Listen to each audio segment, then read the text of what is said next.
All right, here's a first of all, you're looking at a $10,000 fuel filter, and I'll explain in a minute why.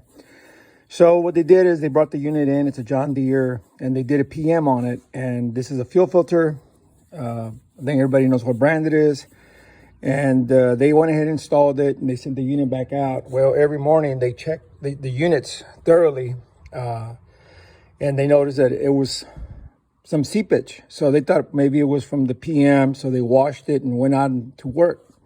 At the end of the day, like a good operator, they checked it again. And the seepage had come. So they took it back to the shop.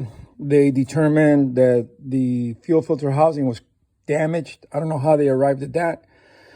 So they had to wait 5-6 days, which means the machine's not running. It's not making money.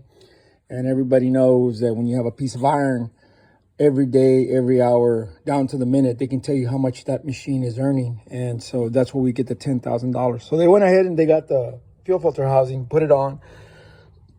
Unluckily, they put the same fuel filter because they had just PM'd it. And the filter housing didn't come with the fuel filter. So anyway, that's neither here nor there. Same thing happened. Guy went out, came back, it was leaking again. So anyway, we get to go look at it. And as you can tell, there's an oil ring here. But when you look at it, I don't know if you can see it, but right here, it's kind of flat. And so what happens is it doesn't push the oil ring against the housing, allowing the seepage of I think you can see right here, the shiny part where it's pushed in. How did that happen? I don't know. Probably got dropped at some point in time and it bent the housing. It ran good. Didn't start for power or anything. It just kept leaking. And the reason is because right here, it was straight. So the point of the story is diagnose thoroughly or the best of your abilities. What they could have done is they could have put dye in the fuel and used the UV light, and they probably would have found it quicker. They would also determine that the filter housing, which was pretty expensive, wasn't damaged. So anyway, diagnose, just don't shoot parts at it. Which there's a lot of that going around right now. We actually have a truck at the dealership. It's been there for 90 days.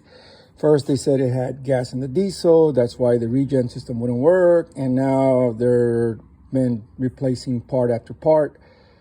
So now that we're getting to the high dollar stuff, like the DPF filter, which they want to do, and the high pressure pump, I asked them to provide test procedures and test results, which honestly, anybody can look those up, print them, and tell you that's what they did, and they never did it. I used to work at a dealer. I knew a lot of guys that did that, and their story, they'd look up the troubleshooting steps, they'd print it, and they just copy and paste onto their work order, and they'd get paid. Not the right way to do it. And there are some manufacturers that caught on to that. So what they ended up doing is they ended up changing on purpose the test procedure steps.